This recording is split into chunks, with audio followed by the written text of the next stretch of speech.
نحمده ونصلي على رسوله الكريم اما بعد فاعوذ بالله من الشيطان الرجيم بسم الله الرحمن الرحيم ادعوا ربكم تضرعا وخفية انه لا يحب المعتدين عن وائل بن حجر رضي الله عنه انه صلى مع النبي صلى الله عليه وسلم فلما قرأ غير المغضوب عليهم ولا الضالين قال آمين وخفض بها صوته اللهم صل على محمد وعلى آل محمد كما صليت على إبراهيم وعلى آل إبراهيم إنك حميد مجيد اللهم بارك على محمد وعلى آل محمد كما باركت على إبراهيم وعلى آل إبراهيم إنك حميد مجيد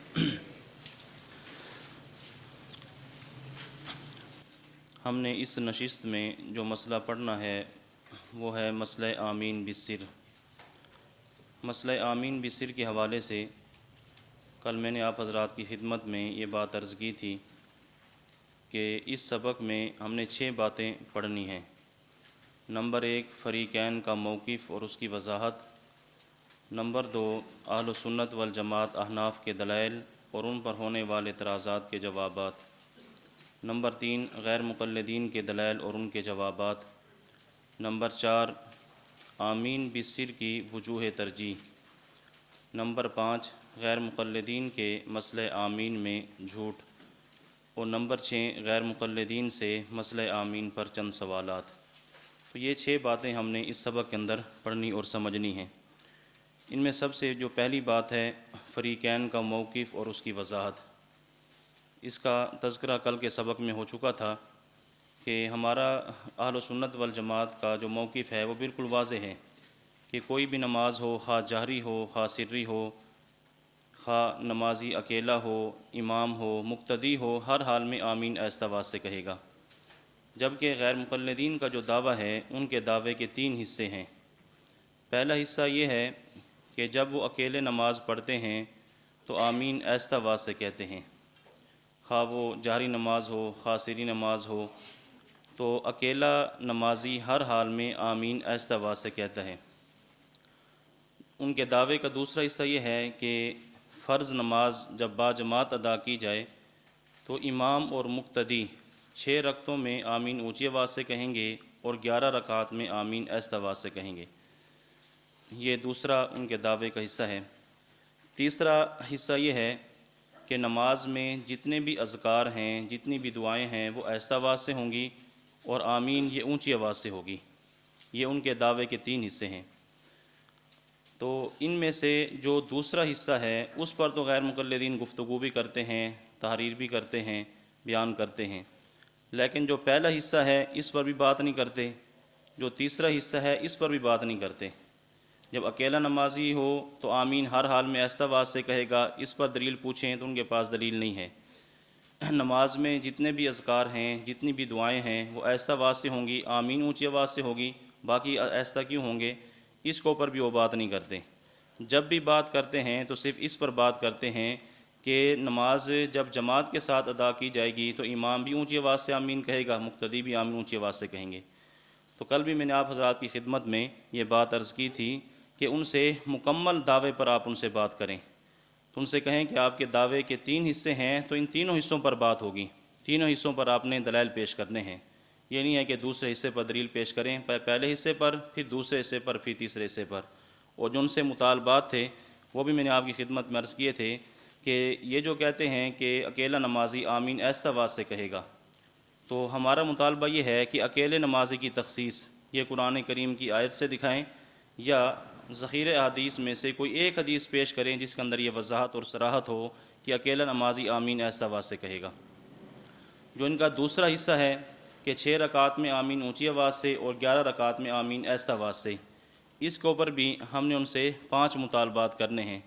پہلا مطالبہ یہ ہے کہ قرآن کریم کی کوئی آیت پیش کریں کہ جس کے اندر یہ وضاحت ہو کہ امام اور مقتدی 6 رکعات میں آمین اونچی آواز سے کہیں گے اور 11 رکعات کے اندر آمین آہستہ آواز سے کہیں گے۔ دوسرا مطالبہ یہ ہے کہ ذخیرہ احادیث میں سے کوئی ایک حدیث ایسی پیش کریں جس کے اندر یہ وضاحت ہو کہ امام اور مقتدی 6 رکعات میں آمین اونچی آواز سے کہیں اور 11 رکعات کے اندر آمین آہستہ آواز سے کہیں۔ اسی طرح تیسرا مطالبہ یہ ہے کہ سیاستہ میں سے کوئی ایک کتاب ایسی دکھائیں، کسی ایک کتاب سے یہ پیش کریں کہ امام اور مقتدی 6 رکعات میں آمین اونچی آواز سے کہیں گے اور 11 رکعات کے اندر آمین آہستہ آواز سے کہیں گے۔ نمبر 4، خلفائے راشدین میں سے کسی خلیفہ راشد سے یہ دکھائیں کہ وہ بحالت اقتدا امام کے پیچھے 6 رکعات میں آمین اونچی آواز سے کہتے تھے اور 11 رکعات میں آمین آہستہ آواز سے کہتے تھے۔ نمبر 5، خلفائے راشدین کا 30 سالہ دور خلافت راشدہ، اس میں سے یہ ثابت کر دیں کہ ان کے مقتدی کسی بھی خلیفہ راشد کے پیچھے 6 رکعات میں آمین اونچی آواز سے کہتے تھے اور 11 رکعات کے اندر آمین آہستہ آواز سے کہتے تھے۔ تو یہ دوسرا جو حصہ ہے ان کے دعوے کا، اس پر یہ 5 مطالبے ہیں کہ ہمیں یہ جو 5 مطالبات ہم نے آپ کے سامنے رکھے ہیں، کسی ایک مطالبے کو ہمارے پورا کر کے دکھائیں۔ اور تیسرا حصہ ان کے دعوے کا یہی تھا کہ آمین، حالانکہ یہ بھی دعا ہے، یہ ذکر ہے، اس کی وضاحت آ جاتی ہے، تو یہ بھی دعا ہے، یہ بھی ذکر ہے، تو جس طرح باقی اذکار ہیں، باقی دعائیں ہیں، وہ آہستہ آواز سے ہیں، تو یہ اونچی آواز سے کیوں ہیں؟ اس کی تخصیص ہمیں دکھائیں، کسی قرآن کریم کی آیت سے دکھائیں یا حدیث پاک سے دکھائیں۔ تو ان کے دعوے کے یہ 3 حصے ہیں، ان 3 حصوں پر یہ مطالبات ہیں۔ اب ہمارے اہل سنت والجماعت احناف کے جو دلائل ہیں وہ دلائل ملاحظہ فرمائیں۔ اس فائل کے اندر جو ہمارے دلائل ذکر کیے گئے ہیں وہ 6 ہیں۔ ان دلائل کا خلاصہ پہلے میں آپ کی خدمت میں عرض کر دیتا ہوں، پھر ایک ایک دلیل پر بات کرتے ہیں۔ ہماری جو پہلی دلیل ہے وہ قرآن کریم سے ہے، اس کے بعد 2 دلیلیں احادیث مرفوعہ سے ہیں، پھر اس کے بعد 3 دلیلیں وہ احادیث موقوفہ سے ہیں، پھر اس کے بعد ائمہ مجتہدین فقہا کے اقوال ہوں گے۔ تو 6 دلیلیں ہیں۔ پہلی دلیل قرآن کریم سے، دوسری اور تیسری احادیث مرفوعہ سے، تیسری، چوتھی، 5ویں اور 6ٹھی یہ احادیث موقوفہ سے۔ جو قرآن کریم سے دلیل ہے سب سے پہلی، وہ یہ ہے کہ یہ جو لفظ آمین ہے، سب سے پہلے ہم نے لفظ آمین کو دیکھنا ہے کہ اس کی حیثیت کیا ہے۔ اگر یہ بات بھی آپ اچھی طرح سمجھ لیں تو آگے جانے کی بھی ضرورت پیش نہیں آتی، مسئلہ یہاں سے بھی حل ہو جاتا ہے کہ خود جو لفظ آمین ہے یہ کیا ہے، اس کی حیثیت کیا ہے۔ تو جب لفظ آمین کی حیثیت ہمارے سامنے آ جائے گی تو قرآن کریم سے فیصلہ کرنا آسان ہو جائے گا کہ یہ اونچی آواز سے ہونی چاہیے یا آہستہ آواز سے ہونی چاہیے۔ جب ہم آمین کو دیکھتے ہیں تو اس کی 2 حیثیتیں ہمارے سامنے آتی ہیں۔ پہلی حیثیت یہ ہے کہ آمین یہ دعا ہے، اور دوسری حیثیت یہ ہے کہ آمین اللہ تعالیٰ کے ناموں میں سے ایک نام ہے، ذکر ہے۔ تو آمین کی یہ 2 حیثیتیں ہیں، یا آمین دعا ہے یا لفظ آمین یہ اللہ تعالیٰ کا نام ہے، ذکر ہے۔ ان میں سے جو پہلی حیثیت ہے کہ آمین دعا ہے، آمین کا دعا ہونا یہ قرآن کریم سے بھی ثابت ہے، اور آمین کا دعا ہونا یہ بخاری شریف سے بھی ثابت ہے۔ اب ہم اس بات کو یہ ثابت کرتے ہیں کہ آمین دعا کیسے ہے، قرآن کریم سے ثابت کیسے ہوتا ہے، اور بخاری شریف میں کہا ہے کہ آمین دعا ہے۔ دیکھیں قرآن کریم کے اندر آیت ہے سورہ یونس آیت نمبر 89، اللہ رب العزت ارشاد فرماتے ہیں قال قد اجیبت دعوتکما، فرمایا کہ تم دونوں کی دعا قبول کر لی گئی۔ اب اس سے دونوں سے مراد کون ہیں؟ اس سے پیچھے حضرت موسیٰ علیہ السلام کی دعا کا ذکر ہے۔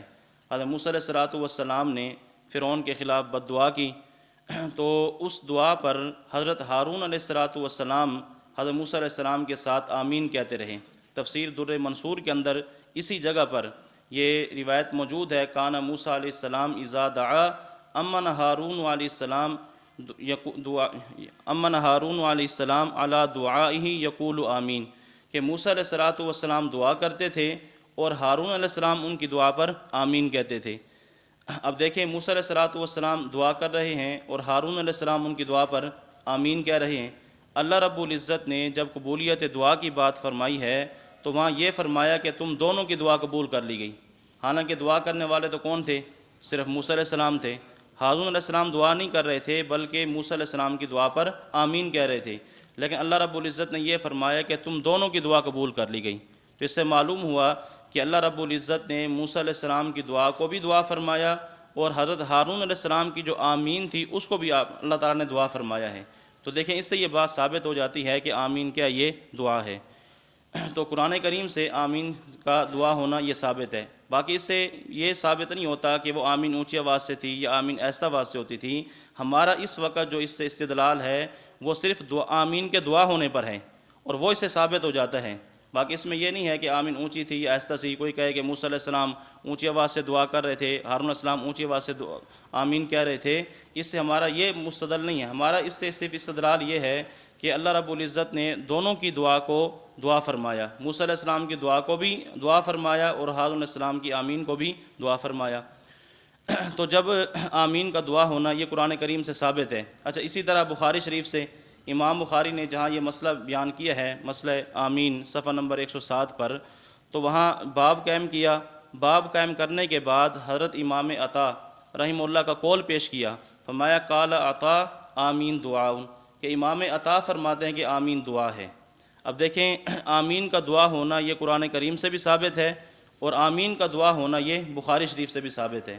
جب یہ بات ثابت ہو گئی کہ آمین دعا ہے، اب ہم نے دیکھنا ہے کہ دعا کے اندر اصل کیا ہے۔ اللہ رب العزت نے دعا کے متعلق ہمیں کیا حکم دیا؟ سورہ اعراف آیت نمبر 55 میں یہ بات موجود ہے۔ اللہ رب العزت فرماتے ہیں ادعوا ربکم تضرعا وخفیہ، کہ اپنے رب سے دعا کرو عاجزی انکساری کے ساتھ اور آہستہ آواز سے۔ تو اس سے معلوم ہوا کہ دعا کے اندر اصل کیا ہے؟ اخفا ہے۔ اللہ تعالیٰ فرما رہے ہیں کہ آہستہ آواز سے اپنے رب سے دعا کرو اور عاجزی انکساری بھی ہونی چاہیے۔ تو جب دعا کے اندر اصل اخفا ہے تو آمین بھی دعا ہے، اور دعا کے اندر اصل اخفا ہے تو اس کا تقاضا یہ ہے کہ آمین آہستہ آواز سے ہونی چاہیے۔ یہاں اب ایک شبہ وہ بھی آپ ذہن میں رکھ لیں، جب ہم یہ بات کرتے ہیں کہ دعا کے اندر اصل اخفا ہے، دعا آہستہ آواز سے ہونی چاہیے، تو ان کی طرف سے یہ اعتراض ہوتا ہے کہ جب تم یہ کہتے ہو کہ دعا کے اندر اصل اخفا ہے، آہستہ آواز سے ہونی چاہیے، تو تمہارے اجتماعات میں، جلسوں میں پھر یہ دعا اونچی آواز سے کیوں ہوتی ہے؟ اونچی آواز سے دعا ہوتی ہے، ایک امام یا کوئی بھی دعا کرانے والا اونچی آواز سے دعا کراتا ہے اور باقی سارے کے سارے اس کی دعا پر آمین کہتے ہیں، تو کہتے ہیں تمہارے جلسوں اور اجتماعات کے اندر آمین یہ دعا اونچی آواز سے پھر کیوں ہوتی ہے؟ تو اس کا جواب ملاحظہ فرمائیں۔ اس کا جواب یہ ہے کہ دیکھیں، ایک ہے دعا کرنا اور ایک ہے دعا کرانا۔ دعا کی آہستہ آواز سے جاتی ہے لیکن دعا کروائی یہ اونچی آواز سے جاتی ہے۔ ایک بندہ خود دعا کر رہا ہے اللہ تعالیٰ سے، اب خود مانگ رہا ہے، اس کا اللہ تعالیٰ کے ساتھ تعلق ہے، اللہ تعالیٰ کے ساتھ رابطہ ہے، وہ اللہ سے مانگ رہا ہے۔ لیکن ایک بندہ ایسا ہے کہ جو دعا کروا رہا ہے، اب وہ لوگوں کو بتا رہا ہے کہ ہم نے اس وقت مانگنا کیا ہے، تو وہ اسی وقت ہوگا کہ جب دعا وہ اونچی آواز سے ہوگی۔ تو بہرحال ایک ہے دعا کرنا اور ایک ہے دعا کرانا۔ دعا ہوتی تو آہستہ آواز سے ہے لیکن کروائی اونچی آواز سے جاتی ہے، اس لیے یہ اعتراض نہیں ہو سکتا کہ یہ تمہارا اونچی آواز سے دعا کرانا یہ قرآن کریم کی آیت کے خلاف ہے۔ باقی احادیث مبارکہ سے بھی ثابت ہے، نبی علیہ الصلوۃ والسلام اونچی آواز سے دعا کرواتے اور صحابہ کرام دعا پر آمین بھی کہتے تھے۔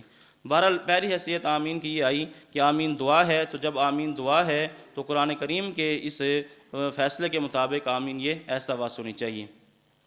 اور آمین کی جو دوسری حیثیت ہے وہ یہ ہے کہ آمین یہ اللہ تعالیٰ کا نام ہے۔ یہ بات حدیث مبارکہ سے ثابت ہے۔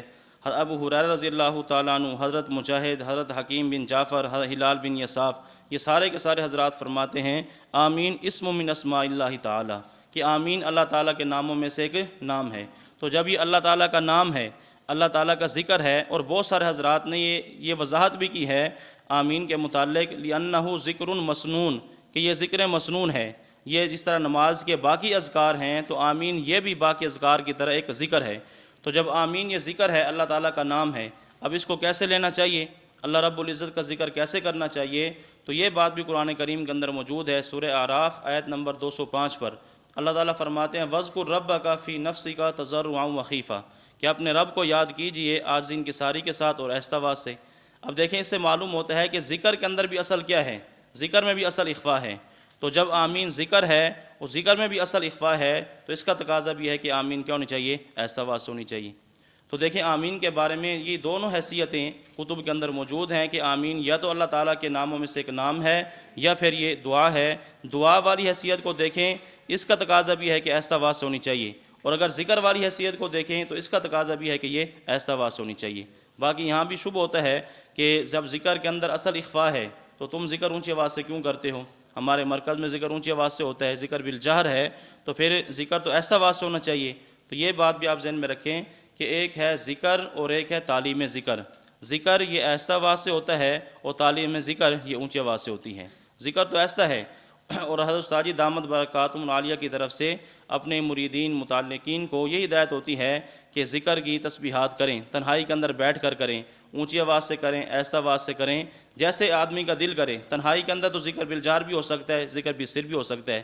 باقی یہ جو سب کے سامنے ذکر کیا جاتا ہے، جلسے میں کیا جاتا ہے، خانقاہ میں کیا جاتا ہے، اس کا مقصد ہوتا ہے مریدین کو تعلیم دینا۔ اور چونکہ مریدین تو بدلتے رہتے ہیں، یہ ایسا تو نہیں ہے کہ ایک مجلس کے اندر سارے سال جو وہی مریدین رہیں، کوئی ایک دن کے لیے آتا ہے، کوئی 2 دن کے لیے آتا ہے، تو ذکر بالجہر اس لیے کرایا جاتا ہے تاکہ لوگوں کو پتہ چل جائے کہ ذکر کرنا کیسا ہے، ذکر کی تسبیحات کون کون سی ہیں۔ بہرحال ہم جو ذکر کرتے ہیں تو اس کی وضاحت بھی ہم کرتے ہیں کہ ہم اونچی آواز سے جو ذکر کرتے ہیں یہ ذکر نہیں بلکہ کیا یہ تعلیم ذکر ہے۔ تو ذکر ایسا آواز سے ہے اور تعلیم ذکر کیا یہ اونچی آواز سے ہے، لہٰذا اس پر بھی کوئی اشکال وارد نہیں ہو سکتا۔ تو ہم نے جو یہ بات عرض کی ہے کہ آمین کی یہ 2 حیثیتیں ہیں، یہ آمین دعا ہے، یہ آمین اللہ تعالیٰ کا نام ہے۔ جس حیثیت کو بھی دیکھیں تو آمین کے اندر جو ہے یہ سر ثابت ہوتا ہے، اخفاء ثابت ہوتا ہے، جہر ثابت نہیں ہوتا۔ اور یہ بات ہم نہیں کہتے، یہ جو بات ہم نے کی ہے ہم نے اپنی طرف سے نہیں، بلکہ امام فخر الدین رازی رحمۃ اللہ علیہ جو شافعی ہیں، امام شافعی رحمۃ اللہ علیہ کے مقلد ہیں، انہوں نے بھی اپنی تفسیر کی کتاب تفسیر کبیر کے اندر یہ بات لکھی ہے، جہاں انہوں نے مسئلہ آمین کو بیان کیا تو وہ فرماتے ہیں کہ امام اعظم ابو حنیفہ رحمۃ اللہ علیہ فرماتے ہیں اخفاء التامین افضل، کہ آمین ایسا واسطے کہنا افضل ہے۔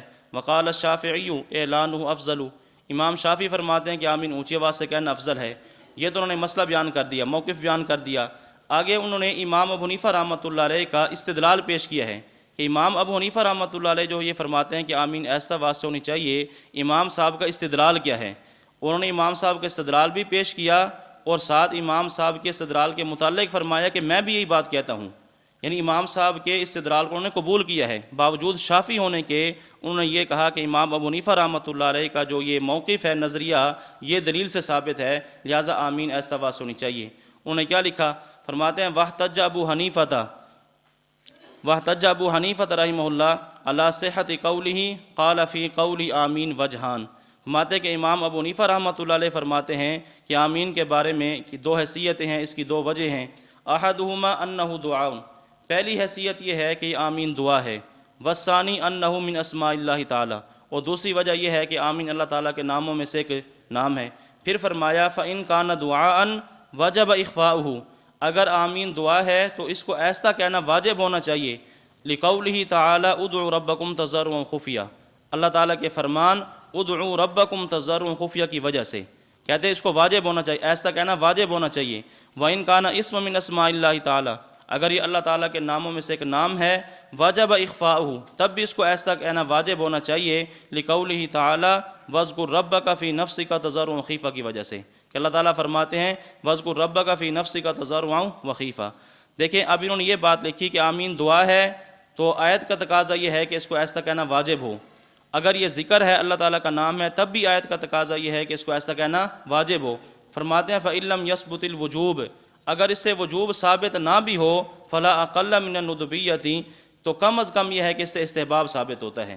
اصل تو یہ ہے کہ اس سے وجوب ثابت ہو، کیونکہ دونوں امر کے صیغے ہیں، ادعوا ربکم، ادعوا یہ بھی امر کا صیغہ، واذکر یہ بھی امر کا صیغہ، تو امر تو وجوب کے لیے آتا ہے۔ ماتے ہیں اگر اس سے وجوب ثابت نہ بھی ہو تو کم سے کم یہ کہ اس سے استحباب ثابت ہوتا ہے۔ وَنَحْنُ نَقُولُ بِهَذَا الْقَوْلِ، وہ کہتے ہیں کہ میں اگرچہ شافعی ہوں لیکن اس مسئلے کے اندر امام حنیفہ رحمۃ اللہ علیہ کی بات یہ مضبوط اور دلیل سے ثابت ہے۔ اب دیکھیں یہ بات ہم نہیں کہتے کہ آمین دعا ہے، آمین اللہ تعالیٰ کا نام ہے، دیگر حضرات مفسرین حضرات اور بہت بڑے بڑے حضرات نے یہ بات کی ہے کہ آمین یا تو یہ اللہ تعالیٰ کا نام ہے یا پھر یہ دعا ہے۔ تو دیکھیں دونوں حیثیتیں آپ کے سامنے آ گئی ہیں، دعا ہونے والی بھی اور اللہ تعالیٰ کا نام ہونے والی بھی، جس حیثیت کو بھی دیکھیں تو یہ نتیجہ یہی نکلتا ہے کہ آمین کیا ہونی چاہیے، ایسا واس ہونی چاہیے۔ تو یہ تو ہماری دلیل ہے قرآن کریم سے۔ باقی جو احادیث مبارکہ ہیں، احادیث مرفوعہ میں سے جو ہماری سب سے پہلی دلیل ہے، حضرت وائل بن حجر رضی اللہ تعالیٰ عنہ فرماتے ہیں، اپنے متعلق فرماتے ہیں انہ صلی مع النبی، کہ میں نے نبی علیہ الصلوۃ والسلام کے ساتھ نماز پڑھی، فلما قرأ غیر المغضوب علیہم ولا الضالین، جب آپ نے ولا الضالین کی قرأت کی، قال آمین، تو آپ نے آمین کہی، خفض بہا صوتہ، اور اپنی آواز کو پست کیا، اپنی آواز کو ایستا کیا۔ تو آپ نے آمین کہی ہے لیکن آمین ایستا آواز سے کہی ہے۔ یہ مسند ابو داود الطیالسی جلد 1 صفحہ نمبر 577 پر یہ روایت موجود ہے۔ اب دیکھیں اس کے اندر یہ بالکل واضح ہے کہ نبی علیہ الصلوۃ والسلام نے آمین کہی تو ایستا آواز سے کہی ہے۔ اب یہ حدیث بالکل ٹھیک ہے، اس حدیث پر کسی قسم کی کوئی جرح نہیں ہے، لیکن غیر مقلدین کی طرف سے جو اعتراضات کیے گئے ہیں اس پر، ان میں سے ایک اعتراض اس فعل کے اندر موجود ہے۔ وہ اعتراض یہ ہے کہ دیکھیں اس کے اندر ایک راوی ہیں حجر، پہلے راوی ہیں حدثنا شعبۃ قال اخبرنی سلمۃ بن کہیل قال سمعت حجرا ابا العنبسی، یہ جو راوی ہیں حجر، اس کے اوپر جو ہے جو اعتراض ہوتا ہے کہ امام شعبہ رحمۃ اللہ علیہ سے اس غلطی کے اندر اس حدیث میں ان سے غلطی ہوئی ہے۔ غلطی کیا ہوئی کہ یہ راوی تھے حجر ابو سکن، ان کی کنیت تھی ابو سکن، اور امام شعبہ نے ذکر کی ہے ابو العنبس۔ یعنی یہ جو راوی ہیں حجر، ان کی جو کنیت مشہور ہے وہ ابو العنبس ہے، ابو سکن ہے، لیکن امام شعبہ نے اس کو ذکر کیا ابو العنبس۔ بس ان کی کنیت پر ایک اشکال ہے، کوئی زیادہ مضبوط اشکال نہیں ہے، آپ دیکھیں گے تو بالکل ایک اعتراض برائے اعتراض ہے۔ اب یہ جو راوی تھے حجر، کہتے ہیں ان کی کنیت ابو سکن تھی، لیکن امام شعبہ سے غلطی ہو گئی کہ انہوں نے ان کی جو کنیت ہے وہ ابو العنبس ذکر کر دی ہے، صرف اس پر یہ اعتراض ہے۔ اب دیکھیں یہ جو راوی ہیں حجر، جو حضرت حجر جو ہیں، ان کی دو کنیتیں ہیں۔ اس کا خلاصہ جواب کا آپ ذہن میں رکھ لیں۔ پہلی بات تو یہ ہے کہ حضرت امام شعبہ یہ امیر المؤمنین فی الحدیث ہیں، سیاستہ کے راوی ہیں اور ثقہ راوی ہیں۔ بخاری کے اندر بھی روایتیں موجود ہیں، مسلم کے اندر بھی ہیں، سنن اربع کے اندر بھی ان سے روایات موجود ہیں۔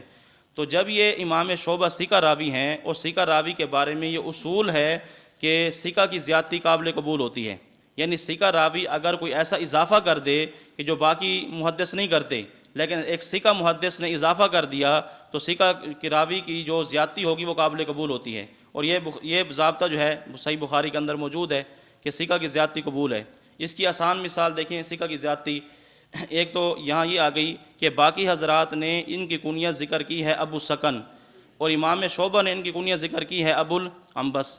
یہ ایک ثقہ کی زیادتی ہے۔ اس کو عام فہم مثال سے سمجھنے کے لیے آپ یوں سمجھ لیں کہ دیکھیں یہاں ایک استاد ہیں، نماز پڑھاتے ہیں، امام صاحب ہیں، نماز پڑھائی، تو اب طلباء کے اندر جو ہے نا یہ بات سامنے آئی کہ عشاء کی نماز حضرت استاد جی دامت برکاتہم العالیہ نے پڑھائی ہے، تو عشاء کی نماز استاد جی نے پڑھائی، سب طلباء اس کے اوپر متفق ہیں کہ بڑے استاد جی نے نماز پڑھائی ہے۔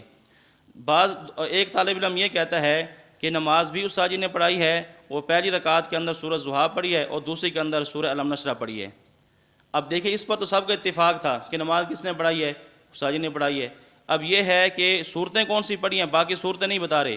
ایک ایسا راوی ہے، ایک ایسا طالب علم ہے جو بالکل نیک ہے، سب اس کے تقوی طہارت کے جو ہے نا وہ قائل ہیں، وہ کہتا ہے کہ ٹھیک ہے نماز بھی پڑھائی ہے، اور نماز کے اندر پہلی رکعت میں آپ نے والضحیٰ پڑھی ہے اور دوسری کے اندر آپ نے الم نشرح پڑھی ہے۔ اب گویا کہ یہ کیا ہے، یہ ثقہ کی زیادتی ہے۔ اب کوئی بندہ یہ نہیں کہے گا کہ یہ اس کی بات غلط ہے۔ تو جب نماز استاد جی نے پڑھائی ہے تو نماز کے اندر یہ دو صورتیں اگر ایک طالب علم کہتا ہے یہ پڑھی ہیں تو اس کی بات جو ہے خلاف عقل نہیں ہوگی، خلاف قیاس نہیں ہوگی، اس کی بات ماننی ہوگی۔ تو دیکھیں اب یہاں بھی جو یہ راوی ہیں امام شعبہ جو محدث ہیں، انہوں نے حضرت حجر کی ایسی کنیت ذکر کی ہے جو مشہور نہیں تھی، غیر مشہور تھی۔ مشہور تو سارے مان رہے تھے کہ ان کی کنیت ہے ابو سکن، لیکن انہوں نے ذکر کی ابو العنبس، تو لہٰذا یہ کوئی قابل اشکال بات نہیں ہے۔ اور یہ بات دیکھیں پھر ہم نہیں کہتے، یہ بات خود غیر مقلدین کی کتابوں کے اندر موجود ہے۔ ان کی کتاب کا حوالہ بھی آپ اپنے پاس یہاں لکھ لیں۔ ان کے بہت بڑے ایک محقق عالم ہے رئیس ندوی، انہوں نے کتاب لکھی ہے رسول اکرم صلی اللہ علیہ وسلم کا صحیح طریقہ نماز۔ اس کتاب میں مسئلہ آمین جب انہوں نے بیان کیا تو مسئلہ اس کتاب کے صفحہ نمبر 278 پر، صفحہ 278 پر انہوں نے اسی راوی کی حجر کی دو کنیتیں ذکر کی ہیں۔ کہتے ہیں کہ ان کی دو کنیتیں ہیں، ایک کنیت ابو سکن ہے اور دوسری کنیت ان کی ابو العنبس ہے۔ دیکھیں یہ تو خود انہوں نے تسلیم کر لیا کہ اس راوی کی دو کنیتیں ہیں، تو امام شعبہ نے اگر ایک کنیت کی جگہ دوسری کنیت ذکر کر دی ہے تو یہ کون سی اشکال والی بات ہے؟ لہٰذا یہ کوئی قابل اشکال بات نہیں ہے، تو یہ حدیث بالکل ٹھیک ہے، اس حدیث کے اوپر کسی قسم کی جرح نہیں ہوتی۔ تو بہرحال اس حدیث سے یہ ثابت ہوتا ہے کہ نبی علیہ الصلوۃ والسلام نے جب نماز پڑھائی تو آپ نے آمین کہی ہے، اور آمین آپ نے آہستہ آواز سے کہی ہے۔ اور جو دوسری دلیل ہے ہماری وہ سنن ابی داؤد سے ہے۔ حضرت حسن بصری رحمہ اللہ وہ روایت نقل کرتے ہیں کہ حضرت سمرہ بن جندب اور عمران بن حسین رضی اللہ تعالیٰ عنہما، یہ دونوں صحابی ہیں، ان کا آپس میں ایک مرتبہ نماز کا مذاکرہ ہوا کہ نبی علیہ الصلوۃ والسلام نماز کیسے پڑھتے۔ تو حضرت سمرہ بن جندب رضی اللہ تعالیٰ عنہ نے یہ بیان کیا کہ مجھے نبی علیہ الصلوۃ والسلام کی نماز اچھی طرح یاد ہے، اور مجھے یہ بھی یاد ہے کہ نبی علیہ الصلوۃ والسلام کی نماز میں دو جگہ سکتہ ہوتا تھا، دو جگہ آپ خاموشی فرماتے، سکتتین، نماز میں دو جگہ خاموشی ہوتی، سکتتن اذا کبرا، ایک خاموشی آپ اس وقت فرماتے جب تکبیر تحریمہ کہتے، وسکتتن اذا فرغ من قراءۃ غیر المغضوب علیہم ولا الضالین، اور دوسرا سکتہ دوسری خاموشی آپ اس وقت فرماتے جب آپ ولا الضالین کہتے۔ تو فرمایا کہ نبی علیہ الصلوۃ والسلام کی نماز میں 2 جگہ سکتہ تھا، 2 جگہ خاموشی، ایک تکبیر تحریمہ کے بعد اور نمبر 2 وللضالین کے بعد۔ اب دیکھیں تکبیر تحریمہ کے بعد جو سکتہ تھا وہ کس لیے تھا؟ وہ سکتہ تھا، وہ خاموشی تھی ثنا پڑھنے کے لیے، تو ثنا ایسا واسطے پڑھی جاتی ہے۔ اس طرح وللضالین کے بعد جو خاموشی تھی، وللضالین کے بعد جو سکتہ تھا، یہ کس لیے تھا؟ یہ آمین ایسا واسطے کہنے کے لیے تھا۔ تو اس سے ثابت ہوتا ہے کہ نبی علیہ الصلوۃ والسلام نماز میں وللضالین کے بعد جب آمین آپ فرماتے تو آمین ایسا واسطے کہتے۔ اور علامہ طیبی رحمۃ اللہ علیہ نے یہی بات لکھی ہے، کہتے ہیں کہ والازہر ان سکتۃ الاولی للثنا، کہتے ہیں کہ سکتہ اولا جو ہے یہ ثنا کے لیے تھا، والثانیۃ للتامین، اور جو دوسرا سکتہ تھا وہ آمین کہنے کے لیے تھا۔ باقی حضرات نے بھی یہ بات کی ہے کہ نبی علیہ الصلوۃ والسلام پہلی خاموشی میں ثنا پڑھتے اور دوسری خاموشی وللضالین کے بعد جو آپ کی ہوتی تھی اس میں آپ آمین ایسا واسطے کہتے۔ تو اس سے معلوم ہوا کہ آمین جو ہے یہ کیا، یہ ایسا واسطے ہے۔ تو پہلی حدیث کے اندر بھی نبی علیہ الصلوۃ والسلام کا عمل تھا، اور جو دوسری حدیث ہے اس کے اندر بھی نبی علیہ الصلوۃ والسلام کا عمل ہے۔ تو یہ دونوں مرفوع حدیثیں ہیں، ان سے ثابت ہوتا ہے کہ نبی علیہ الصلوۃ والسلام جب نماز پڑھتے تو آپ آمین ایسا واسطے کہتے تھے۔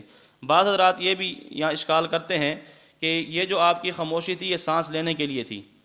کہتے ہیں نبی علیہ الصلوۃ والسلام جو نماز میں سکتہ کرتے تھے تو یہ سکتہ جو تھا یہ خاموشی یہ سانس لینے کے لیے تھی۔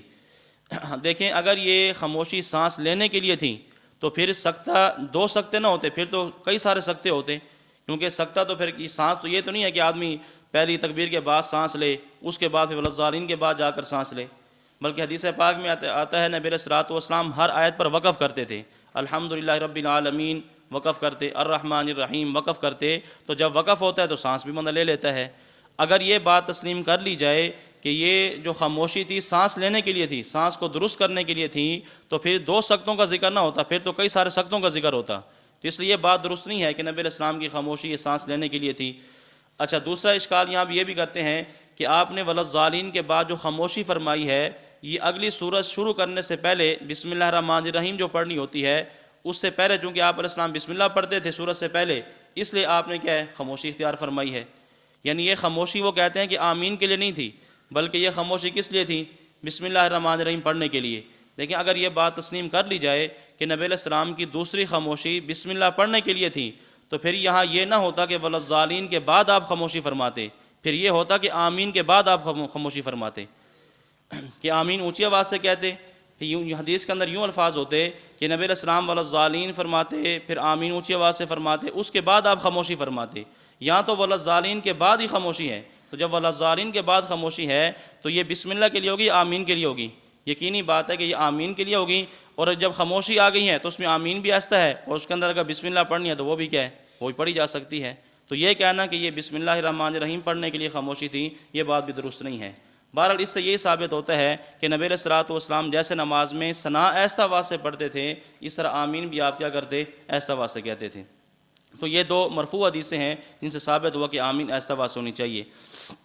اور احادیث موقوفہ میں سے جو پہلی دلیل ہے، ویسے دلیل نمبر 4، خلفائے راشدین میں سے 2 خلیفہ راشد حضرت عمر رضی اللہ تعالیٰ عنہ اور حضرت علی رضی اللہ تعالیٰ عنہ، ان دونوں کے متعلق یہ بات منقول ہے، لا یجہرانی بسم اللہ الرحمن الرحیم ولا بالتعوذ ولا بالتامین، کہ نماز میں 3 چیزوں کے اندر یہ جہر نہیں کرتے تھے، نہ تعوذ کے اندر جہر کرتے، نہ تسمیہ کے اندر جہر کرتے، اور نہ ہی آمین کہنے کے اندر جہر کرتے۔ یعنی اعوذ باللہ یہ بھی ایسا واسطے پڑھتے، بسم اللہ الرحمن الرحیم یہ بھی ایسا واسطے، اور وللضالین کے بعد جو آمین تھی آپ یہ بھی ایسا واسطے کہتے تھے۔ دیکھیں خلفائے راشدین میں سے 2 خلیفہ راشد، ان کا عمل بھی یہی ہے کہ آمین وہ ایسا واسطے کہتے۔ اسی طرح حضرت علی رضی اللہ تعالیٰ عنہ کے ساتھ دوسری روایت میں حضرت عبداللہ بن مسعود رضی اللہ تعالیٰ عنہ کا ذکر ہے کہ حضرت علی رضی اللہ تعالیٰ عنہ اور حضرت عبداللہ بن مسعود رضی اللہ تعالیٰ عنہ یہ بھی لا یجہرانی بسم اللہ الرحمن الرحیم ولا بالتعوذ ولا بالتامین، کہ یہ بھی نماز کے اندر تعوذ، تسمیہ اور آمین اونچی آواز سے نہیں کہتے تھے بلکہ ایسا آواز سے کہتے۔ اسی طرح جو دلیل نمبر 6 ہے اکثر صحابہ کرام کا عمل، آپ یہ دیکھیں کہ حضرت امام ابن ترکمانی رحمۃ اللہ علیہ نے اپنی کتاب الجوہر النقی کے اندر یہ بات لکھی ہے، وہ فرماتے ہیں کہ آمین اونچی آواز سے کہنے کی بھی احادیث موجود ہیں اور آمین ایسا آواز سے کہنے کی بھی احادیث موجود ہیں۔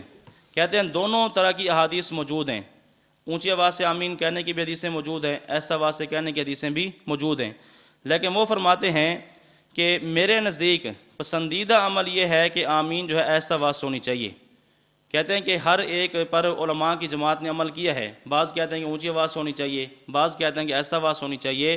وَإِن كُنتُ مُخْتَارًا خَفْضَ الصَّوْتِ، اگرچہ میں اس بات کو پسند کرتا ہوں کہ آمین ایسا آواز ہونی چاہیے۔ کیوں؟ کہتے ہیں کہ اِذْ كَانَ أَكْثَرُ الصَّحَابَةِ وَالتَّابِعِينَ عَلَى ذَلِكَ، کیونکہ اکثر صحابہ اور تابعین کا عمل یہ تھا کہ وہ آمین ایسا آواز سے کہتے تھے۔ تو جب دیکھیں اکثر صحابہ کرام کا عمل آمین ایسا آواز سے کہنے کا ہے اور اکثر تابعین کا عمل ایسا آواز سے آمین کہنے کا ہے، تو پھر کون سا عمل اختیار کرنا چاہیے؟ ایسا عمل اختیار کرنا چاہیے جس پر اکثر صحابہ تھے اور اکثر تابعین تھے۔ حدیث پاک میں علیکم بالسواد الاعظم، کہ سواد اعظم کی اتباع کرو، تو سواد اعظم تو اسی طرف ہیں، اکثر صحابہ تو اسی طرف ہیں کہ آمین کیا ہونی چاہیے؟ ایسا آواز ہونی چاہیے۔ تو دیکھیں اب آپ کے سامنے نبی علیہ الصلوۃ والسلام کا اپنا عمل بھی آ گیا، اور اس طرح خلفائے راشدین میں سے حضرت عمر، حضرت علی رضی اللہ تعالیٰ عنہ، ان کا عمل بھی آ گیا، اور اکثر صحابہ کرام کا عمل بھی آپ کے سامنے آ گیا کہ اکثر صحابہ کرام کا عمل یہ تھا کہ وہ آمین ایسا آواز سے کہتے، لہٰذا نماز کے اندر آمین کیا ہونی چاہیے؟ ایسا آواز ہونی چاہیے۔ اسی طرح پھر آگے ائمہ مجتہدین اور فقہا ان کے اقوال بھی یہاں لکھے ہیں۔ امام ابراہیم نخعی رحمۃ اللہ علیہ وہ بھی فرماتے ہیں کہ آمین ایسا آواز ہونی چاہیے۔ امام اعظم ابو حنیفہ رحمۃ اللہ علیہ وہ بھی فرماتے ہیں کہ آمین ایسا آواز ہونی چاہیے۔ امام سفیان ثوری رحمۃ اللہ علیہ وہ بھی آمین فرماتے ہیں کہ آمین ایسا آواز ہونی چاہیے۔ امام مالک جو ہیں وہ بھی فرماتے ہیں کہ آمین ایسا آواز ہونی چاہیے۔ امام محمد وہ بھی فرماتے ہیں کہ آمین ایسا آواز ہونی چاہیے۔ اسی طرح امام شافعی رحمۃ اللہ علیہ کے بارے میں بھی کتاب الام کے اندر یہ بات موجود ہے کہ امام شافعی رحمۃ اللہ علیہ نے اخیر میں مقتدیوں کی جو آمین تھی اس کے جہر سے رجوع کر لیا اور فرمایا کہ میں اس بات کو پسند نہیں کرتا کہ مقتدی آمین اونچی آواز سے کہیں۔ یعنی امام کے بارے میں تو ان کا یہی نظریہ تھا کہ امام کو آمین اونچی آواز سے کہنی چاہیے، لیکن بعد میں مقتدیوں کی آمین سے امام شافعی رحمۃ اللہ علیہ نے رجوع کر لیا تھا اور فرمایا تھا کہ ولا احب ان یجہروا بہا، مجھے یہ بات پسند نہیں ہے کہ مقتدی آمین اونچی آواز سے کہیں۔ تو امام شافعی رحمۃ اللہ علیہ کا رجوع ثابت ہے۔ بہرحال دیکھیں یہ کئی سارے مجتہدین ہیں، فقہا ہیں، یہ حضرات فرماتے ہیں کہ آمین ایسا آواز ہونی چاہیے۔ تو ہمارے اب 6 دلائل آپ کے سامنے آئے جن سے معلوم ہوتا ہے کہ آمین ایسا آواز ہونی چاہیے۔ اب غیر مقلدین کے جو دلائل ہیں اب وہ آپ دلائل ملاحظہ فرمائیں، ان کا خلاصہ میں آپ کی خدمت میں عرض کر دیتا ہوں، تفصیل تو اس فائل کے اندر موجود ہے۔ غیر مقلدین کے اس فائل میں 8 دلائل ذکر کیے گئے ہیں۔ ان 8 دلائل کی جو ترتیب ہے، ان میں سے جو دوسری دلیل ہے، تیسری دلیل ہے، چوتھی دلیل، 5ویں دلیل اور 6ٹھی دلیل، یہ 2 سے لے کر 6 تک یہ ایسی دلیلیں ہیں جن کو ان کے اپنے علماء نے ضعیف تسلیم کیا ہے۔ یعنی ہم ان کے اوپر زیادہ بات نہ بھی کریں تو خود ان کے اپنے علماء نے ان کو ضعیف تسلیم کیا ہے کہ حدیثیں ضعیف ہیں۔ جو دوسرے نمبر پر آئے گی وہ بھی ضعیف، تیسرے نمبر پر آئے گی وہ بھی ضعیف، چوتھے نمبر پر آئے گی وہ بھی ضعیف، 5ویں پر آئے گی وہ بھی ضعیف، 6ٹھے پر آئے گی تو وہ بھی ضعیف۔ تو یہ 5 دلیلیں تو ایسی ہیں جن کو خود ان کے علماء نے، ناصر الدین البانی نے، اس طرح ان کے دوسرے محقق ہیں زبیر علی زئی، انہوں نے تسلیم کر لیا کہ حدیثیں کیا ہیں، یہ ضعیف ہیں۔ اب باقی بچی پہلی دلیل اور 7ویں نمبر پر اور 8ویں نمبر پر۔ دیکھیں پہلے نمبر پر جو دلیل ہے حضرت وائل بن حجر رضی اللہ تعالیٰ عنہ کی۔ حضرت وائل بن حجر رضی اللہ تعالیٰ عنہ فرماتے ہیں کہ رسول اللہ صلی اللہ علیہ وسلم جب وللضالین کی قرات فرماتے تو آپ آمین فرماتے، ورفع بہا صوتہ، اور اپنی آواز کو بلند کرتے۔ یہ نبی علیہ الصلوۃ والسلام نے نماز پڑھائی، وللضالین کی قرات کی، اور اس کے بعد آپ نے آمین اونچی آواز سے کہی۔ اب دیکھیں آپ یہاں یہ بات دیکھیں کہ ہماری جو دلیل تھی وہ بھی حضرت وائل بن حجر رضی اللہ تعالیٰ عنہ سے ہے، جس کے اندر آمین ایسا کہنے کا ذکر ہے، اور جو آمین بالجہر کی دلیل ہے اس کے راوی بھی وائل بن حجر رضی اللہ تعالیٰ عنہ ہیں، یعنی ایک ہی راوی ہیں، ایک ہی صحابی ہیں۔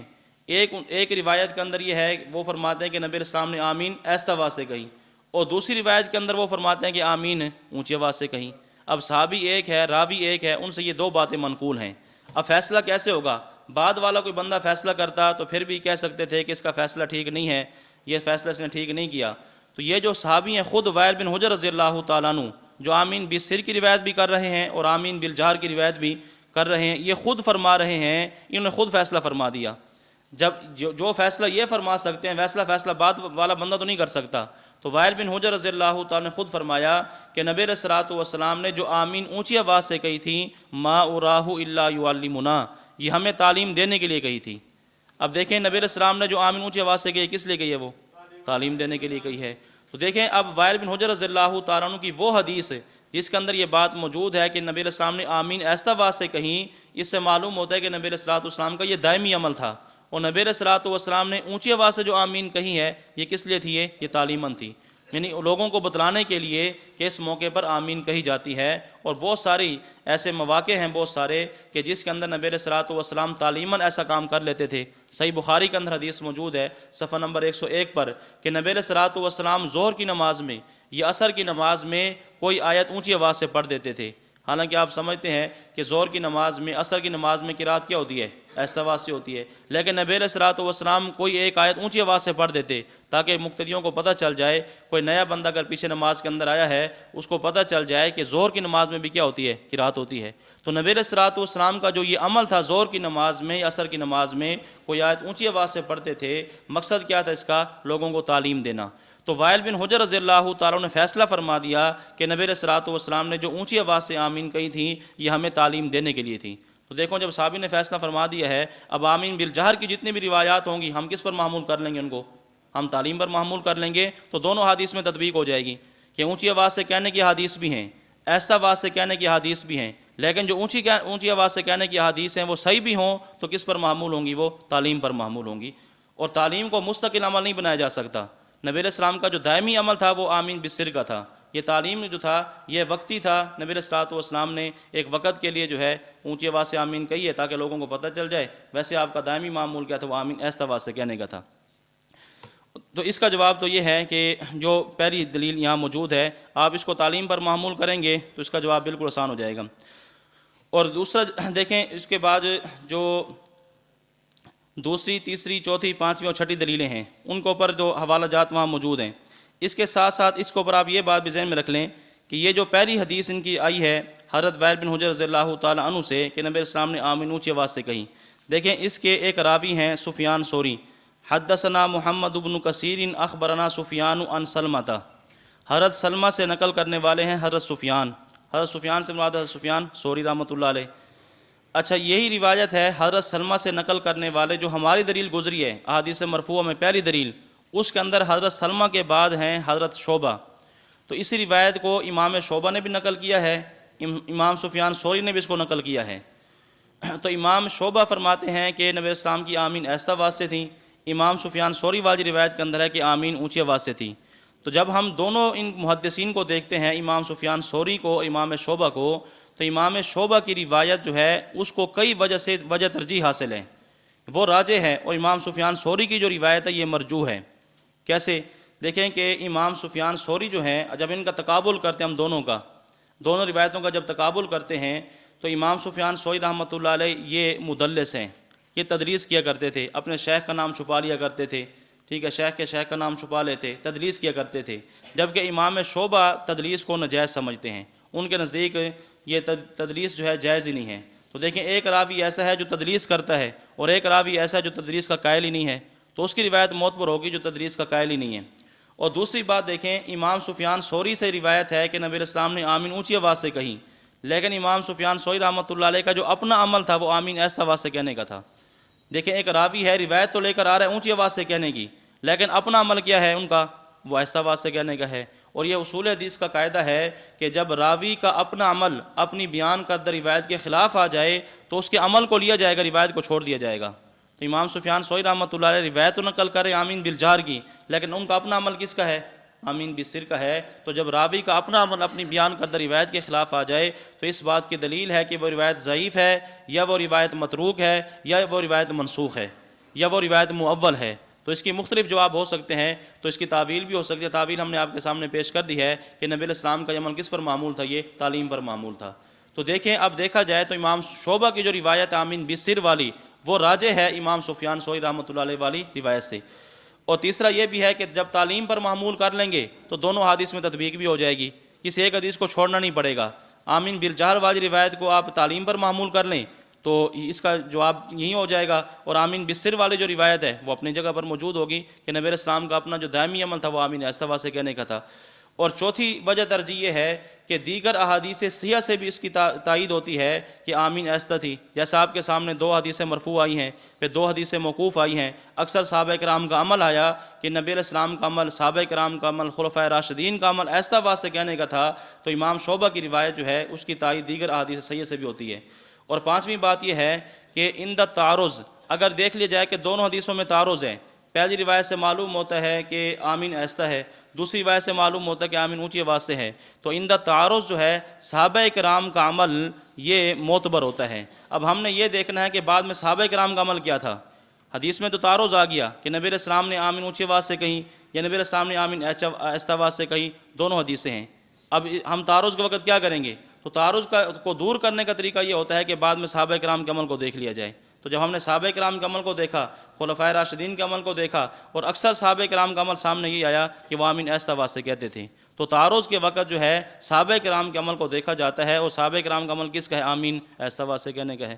تو دیکھیں کئی ساری وجوہ ایسی ہیں جن سے امام شعبہ والی روایت جو ہے وہ راجح قرار پاتی ہے، اور امام سفیان ثوری والی روایت جو ہے یہ مرجوح قرار پاتی ہے۔ بہرحال یہ پہلی حدیث کا جواب میں آپ کی خدمت میں عرض کیا کہ وائل بن حجر رضی اللہ تعالیٰ فرماتے ہیں کہ نبی علیہ السلام نے آمین اونچی آواز سے کہیں، تو اس کے یہ کئی ساری جو وجوہ تھی، کئی سارے جواب آپ کے سامنے آ گئے ہیں۔ باقی جو دوسری، تیسری، چوتھی، پانچویں، چھٹی دلیل جو ہے ان کا جواب دینے کی ضرورت نہیں ہے کہ ان کو اپنے علماء نے ضعیف تسلیم کیا، اور باقی تفصیلی جواب بھی یہاں موجود ہیں۔ اور اس کے ساتھ ساتھ دیکھیں آپ کی خدمت میں اس کو ایک اور طرز سے پیش کرتا ہوں۔ غیر مقلد جب بھی آپ سے مسئلہ آمین پر گفتگو کرے، آمین بالجہر پر کوئی دلیل پیش کرے، تو آپ نے اس سے 7 باتوں کا مطالبہ کرنا ہے۔ وہ 7 باتیں دکھائے تو تب اس کی وہ دلیل بنے گی، اگر 7 باتیں نہیں ہیں تو اس کی دلیل نہیں بنے گی۔ یہ بہت بہترین گر ہے، بہت بہترین حل ہے کہ اس کی کوئی بھی روایت ہو، آپ کو اس کے اندر 7 باتوں کو اس سے مطالبہ کریں۔ نمبر 1 امام کا لفظ ہو، نمبر 2 مقتدی کا لفظ ہو، نمبر 3 جہر کی بات ہو۔ نمبر 1 امام کا لفظ، نمبر 2 مقتدی کا لفظ، اور نمبر 3 جہر کی بات۔ نمبر 4 6 رکعت کی بات۔ نمبر 5 دوام کی بات، یہ کہتے ہیں کہ ہمیشہ آپ نے آمین اونچی آواز سے کہی ہے، دوام کی بات۔ اور نمبر 6 سنت مؤکدہ کی بات، سنت مؤکدہ۔ نمبر 1 امام، نمبر 2 مقتدی، نمبر 3 جہر، نمبر 4 6 رکعت، اور نمبر 5 دوام، اور نمبر 6 سنت مؤکدہ۔ اور نمبر 7 اپنے کسی عالم نے ضعیف نہ کہا ہو، ایسی روایت پیش کریں کہ ان کی روایت کو ان کے مسلک کے کسی عالم نے ضعیف نہ کہا ہو۔ یہ کتنی باتیں ہو گئی؟ یہ 7۔ اب غیر مقلد کوئی بھی دلیل آپ کے سامنے پیش کرے مسئلہ آمین پر، تو آپ اس سے کہیں کہ ایسی حدیث پیش کرو جس کے اندر یہ 7 باتیں موجود ہوں، تو یہ 7 باتیں کسی حدیث کے اندر بھی موجود نہیں ہوں گی۔ یہ 1 بات ہوگی، 2 ہوں گی، 3 ہوں گی، یہ ساری کی ساری باتیں اس کے اندر جمع نہیں ہو سکتی۔ تو ایسی دلیل پیش کریں جو ان کے دعوے کے مطابق ہو۔ اچھا، یہ جو میں نے اب دیکھے دوسری، تیسری، چوتھی، پانچویں، چھٹی جو دلیلوں کا نام لیا ہے، یہ ان کے اپنے علماء نے کو ضعیف تسلیم کیا ہے۔ جب ان کے اپنے علماء نے ضعیف تسلیم کر لیا تو اس کو بیان کرنے کی اب ضرورت ہی نہیں ہے کہ اپنے علماء جو ضعیف تسلیم کر رہے ہیں۔ تو پہلی کا جواب میں نے آپ کی خدمت میں عرض کر دی ہے۔ باقی جو ان کے آپ دیکھیں یہاں جو چھٹی دلیل ہے، 7ویں اور 8ویں، وہ دلیلیں دیکھ لیں آپ۔ 7ویں اور 8ویں دلیل کا جواب، 7ویں جو دلیل ہے وہ حضرت عبداللہ بن زبیر رضی اللہ تعالیٰ عنہ ان کا اثر ہے، صحیح بخاری کے اندر موجود ہے۔ امن ابن الزبیر ومن وراءہ حتی ان للمسجد للجۃ، کہ عبداللہ بن زبیر رضی اللہ تعالیٰ نے آمین کہیں، اور ومن وراءہ، اور جو ان کے پیچھے تھے انہوں نے بھی آمین کہی، حتیٰ کہ مسجد کے اندر گونج پیدا ہو گئی۔ تو حضرت عبداللہ بن زبیر رضی اللہ تعالیٰ نے آمین کہیں، ان کے جو مقتدی تھے انہوں نے بھی آمین کہیں، حتیٰ کہ مسجد کے اندر ایک گونج پیدا ہو گئی۔ تو کہتے ہیں دیکھو اس سے معلوم ہوتا ہے کہ آمین اونچے آواز سے ہونی چاہیے۔ حضرت عبداللہ بن زبیر رضی اللہ تعالیٰ آمین اونچے آواز سے کہہ رہے ہیں، ان کے مقتدی بھی آمین اونچے آواز سے کہہ رہے ہیں۔ اس کے 7 جواب اس فعل کے اندر موجود ہیں۔ میں 2-3 جواب عرض کر کے اگلی دلیل پر ہم چلتے ہیں۔ دیکھیں پہلا جواب تو اس کا یہ ہے کہ امام بخاری رحمۃ اللہ علیہ اس کو بغیر سند کے لے کر آئے ہیں، اس کے سند ذکر نہیں کی صحیح بخاری کے اندر، بغیر سند کے بعد لے کر آئے ہیں۔ اور انہوں نے خود لکھا اپنی کتابوں کے اندر کہ بے سند بعد یہ حجت نہیں ہوتی، اور بعض کتابوں میں تو ایسا عجیب لفظ لکھا کہ بے سند بات وہی کرتے ہیں جن کی اپنی کوئی سند نہیں ہوتی، یعنی ایسا بندہ جس کی اپنی کوئی سند نہیں ہے، جس کا اپنا کوئی نسب نہیں ہے، یعنی ایسے ایسے الفاظ لکھتے ہیں کہ یہ تو بے سند حوالہ ہے، اور بے سند حوالہ وہی پیش کرتا ہے جس کی اپنی کوئی سند نہیں ہوتی۔ تو اب امام بخاری رحمۃ اللہ علیہ کے بارے میں کیا کہیں گے جن کا یہ دن رات نام لیتے ہیں؟ تو امام بخاری رحمۃ اللہ علیہ تعلیقاً اس کو لے کر آئے ہیں صحیح بخاری کے اندر، تو ان کے قول کے مطابق جو ہے اس کی سند جب نہیں ہے، جب سند نہیں ہے تو پھر بے سند بات حجت نہیں ہوتی، تو یہ کیسے حجت ہو سکتی ہے؟ دوسری بات یہ ہے کہ اس کی سند مصنف عبد الرزاق میں ملتی ہے، بخاری میں تو نہیں ہے لیکن مصنف عبد الرزاق میں ہے، لیکن مصنف عبد الرزاق میں اس کے اندر جو پہلے راوی ہیں عبد الرزاق، اچھا یہ جو عبد الرزاق ہیں یہ مدلس تھے، طبقہ ثالثہ کے مدلس ہیں، تدریس کیا کرتے تھے، اور مدلس کے بارے میں خود غیر مقلدین نے جو ضابطہ گھڑا ہوا ہے، ضابطہ بنایا ہوا ہے کہ جب مدلس راوی ان کے ساتھ روایت کرے تو صحیحین کے علاوہ اس کی روایت معتبر نہیں ہوتی، یعنی مدلس جب ان کے ساتھ روایت کرے تو اس کی روایت قابل قبول نہیں ہوتی۔ تو یہ امام عبد الرزاق یہ مدلس ہیں اور یہ ان کے ساتھ روایت نقل کر رہے ہیں، ان ابن جریج ان عطاء، یعنی عبد الرزاق ہیں، آگے ان کے بعد ان ابن جریج ہے، اس کے بعد پھر آگے ان عطاء ہے، تو مدلس روایت کس کے ساتھ نقل کر رہے ہیں یہاں؟ ان کے ساتھ، تو ان کے اپنے اصول کے مطابق جو ہے یہ تو روایت قابل قبول نہیں ہے۔ ہماری روایتوں کا جواب اسی طرح دیتے ہیں، وہ ہمارے جو دلائل ہیں رفع دین، ترک رفع دین، ترک قرات، دیگر ہمارے جو بہت سارے دلائل ہیں، اب ان کا جواب اسی طرح دیتے ہیں، کہتے ہیں یہ مدلس ہے، ان کے ساتھ روایت ہے، لہذا حدیث یہ ضعیف ہے، یہ قابل قبول ہی نہیں ہے۔ تو جو ضابطہ ہمارے اوپر فٹ کرتے ہیں تو وہ ضابطہ ان کے اوپر بھی تو فٹ ہوگا، وہ کہ جب کہتے ہیں امام عبد الرزاق مدلس ان کے ساتھ روایت ہے، قابل قبول نہیں ہے، تو یہاں کیسے قابل قبول ہو سکتی ہے؟ اور دوسری بات یہ ہے کہ پھر مسند شافعی کے اندر بھی روایت موجود ہے، مسند شافعی کے اندر اس کے اندر دیکھا جائے تو پہلے راوی تو امام شافعی ہیں، امام شافعی رحمۃ اللہ علیہ، اور امام شافعی رحمۃ اللہ علیہ خود فرماتے ہیں ولا احب ان یجهروا بها، کہ مقتدی کی جہر کو میں پسند نہیں کرتا، مقتدی آمین اونچی آواز سے آمین نہ کہے، تو ان کا اپنا عمل کس کے بارے میں آ رہا ہے؟ آمین ایسا آواز سے کہنے کے۔ اور دوسرا راوی جو ہے اس کے اندر امام شافعی کے جو استاد ہیں مسلم بن خالد، یہ مسلم بن خالد جو ہیں یہ عند الجمہور یہ سخت ضعیف راوی ہیں، تو جب یہ ضعیف راوی ہیں تو ان کی روایت جو ہے یہ قابل قبول نہیں ہوگی۔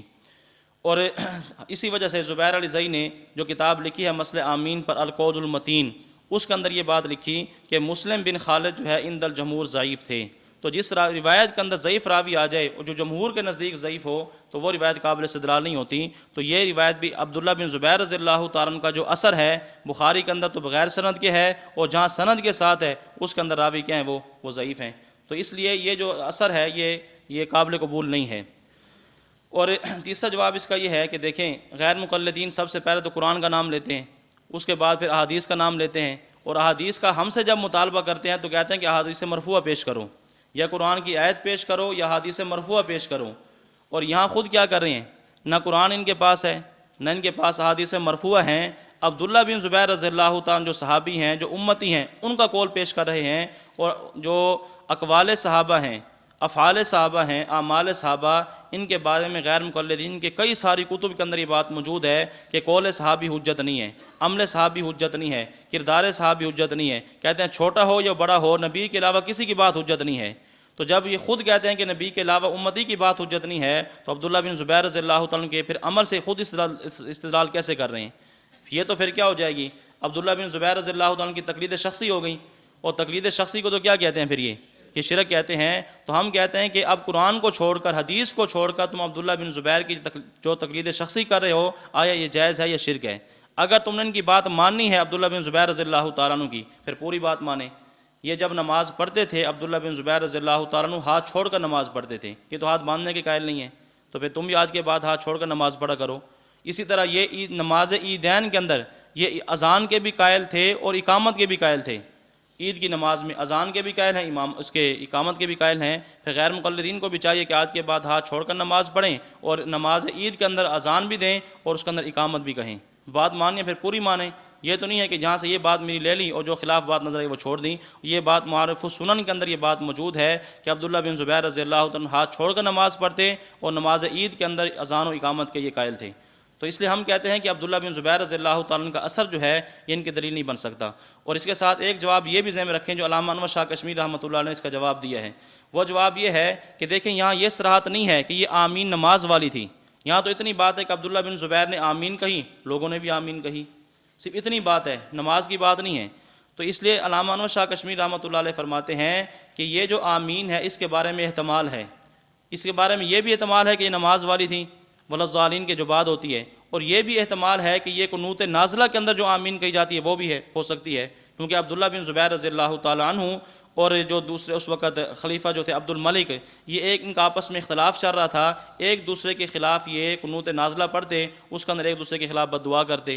تو علامہ انور شاہ کشمیری فرماتے ہیں کہ ممکن ہے کہ یہ قنوت نازلہ والی آمین ہو، کیوں؟ اس لیے کہ جب ایک دوسرے کے خلاف آدمی بد دعا کرتا ہے، مخالفت ہوتی ہے، تو اس طرح کی باتوں میں مبالغہ آرائی ہو جاتی ہے، تو ہو سکتا ہے کہ اس کے اندر کیا یہ آمین کہتے ہوں، ان کے مقتدی بھی کیا کرتے ہوں، آمین کہتے ہوں۔ تو اس میں احتمال تو آ گیا نا یہ، کیونکہ وہاں تو صراحت نہیں ہے، تو جب اس میں احتمال آ گیا کہ یہ ولضالین کے بعد والی آمین بھی ہو سکتی ہے، قنوت نازلہ کے بعد جو آمین ہوتی ہے وہ بھی ہو سکتی ہے، اور یہی ضابطہ ان کے جو اپنے بہت بڑے ان کے جو محقق گزرے ہیں، حافظ عبداللہ روپڑی، ان کی کتاب ہے رفع دین اور آمین، اس میں لکھتے ہیں، جب دیکھیں ہماری دلیل کا جواب دیتے ہیں، کہتے ہیں اذا جاز الاحتمال بطل الاستدلال، وہ کہتے ہیں یہ مسلمہ قاعدہ ہے، کہتے ہیں یہ مسلمہ قاعدہ ہے کہ جب کسی بات کے اندر احتمال پیدا ہو جائے تو استدلال کیا ہو جاتا ہے، باطل ہو جاتا ہے۔ تو یہاں بھی تو احتمال موجود ہے کہ ولضالین کے بعد والی آمین ہے یا قنوت نازلہ کے بعد والی آمین ہے، تو جب اس کے اندر احتمال پیدا ہو گیا تو تمہارے جو ہے بیان کردہ ضابطے کے مطابق اذا جاء الاحتمال باطل الاستدلال، پھر یہ روایت بھی کیا ہے، تمہاری دلیل حجت نہیں بن سکتی۔ اچھا، اگلی جو حدیث ہے صحیح بخاری سے جو پیش کرتے ہیں، وہ آخری حدیث آپ ملاحظہ فرمائیں کہ صحیح بخاری سے یہ حضرات یہ حدیث پیش کرتے ہیں کہ نبی کریم صلی اللہ علیہ وسلم نے فرمایا اذا امن الامام فامنوا، جب امام آمین کہے تو تم بھی آمین کہو، جس کی آمین فرشتوں کی آمین کے موافق ہو گئی اس کے سابقہ گناہ بخش دیے جائیں گے۔ اب دیکھیں، کہتے ہیں اس سے معلوم ہوتا ہے کہ نبی علیہ الصلوۃ والسلام آمین کیا ہے، اونچے آواز سے کہنے کا حکم دے رہے ہیں، یہ ان کا ترجمہ ہے۔ آپ حدیث کو پر غور کریں، اس میں صرف اور صرف نفس آمین کی بات ہے، نہ اس میں جہر کی بات ہے، نہ اس میں سر کی بات ہے، اس میں صرف نفس آمین کی بات ہے۔ نبی علیہ السلام یہ فرما رہے ہیں کہ جب امام آمین کہے تم بھی آمین کہو، اس میں یہ تو نہیں فرمایا کہ جب امام اونچی آواز سے آمین کہے تم بھی آمین اونچی آواز سے کہو، اس کے اندر صرف اتنی بات ہے کہ جب امام آمین کہے تم آمین کہو۔ اب دیکھیں اس پر ہمارا عمل ہے کہ نہیں ہے؟ ہمارا امام بھی ولضالین کے بعد آمین کہتا ہے اور ہم بھی کیا کرتے ہیں، آمین۔ کبھی اونچی آواز سے سنی ہے؟ ہمارا امام بھی آمین کہتا ہے، مقتدی بھی آمین کہتے ہیں، وہ تو اونچی آواز سے نہیں ہوتی۔ تو اس کا یہ مطلب نہیں ہے کہ امام آمین کہے تو اونچی آواز سے کہے، مقتدی آمین وہ بھی اونچی آواز سے کہیں۔ اس صحیح بخاری کی حدیث کے مطابق اس میں نفس آمین کا ذکر ہے، اس میں جہر کی بات نہیں ہے۔ باقی امام بخاری نے جو باب قائم کیا ہے تو باب قائم کرنے سے جہر تھوڑی ثابت ہو جائے گا۔ امام بخاری رحمۃ اللہ علیہ کا یہ جو استدلال ہے، تو جب کسی امام کا استدلال جو ہے وہ فاسد ہو سکتا ہے، باطل ہو سکتا ہے فقہا کا، امام بخاری تو اس طرح مجتہد مطلق بھی نہیں ہے، تو امام بخاری کا اجتہاد خطا نہیں کر سکتا۔ امام بخاری نے باب تو قائم کیا ہے کہ اس سے معلوم ہوتا ہے کہ امام کو آمین اونچی آواز سے کہنی چاہیے، لیکن آپ حدیث کو پر غور کریں تو اس سے یہ بات ثابت نہیں ہوتی۔ تو امام بخاری کا استدلال بھی ٹھیک نہیں ہے، کیونکہ اس سے یہ ثابت نہیں ہوتا کہ آمین اونچی آواز سے ہونی چاہیے۔ اس پر تو ہمارا بھی عمل ہے اور ہم آمین آہستہ آواز سے کہتے ہیں، اس میں صرف اتنی بات ہے۔ دیکھیں اگر اس سے یہ بات ثابت ہو بھی جائے کہ جب امام آمین کہے تم بھی آمین کہو، لہٰذا آمین اونچی آواز سے کہو، اس طرح کے الفاظ ہم بھی پیش کر دیتے ہیں، پھر ان کو بھی اونچی آواز سے کہنا شروع کر دو۔ یہ تو صحیح بخاری 107 پر ہے نا، ہم صحیح بخاری 101 پیش کر دیتے ہیں۔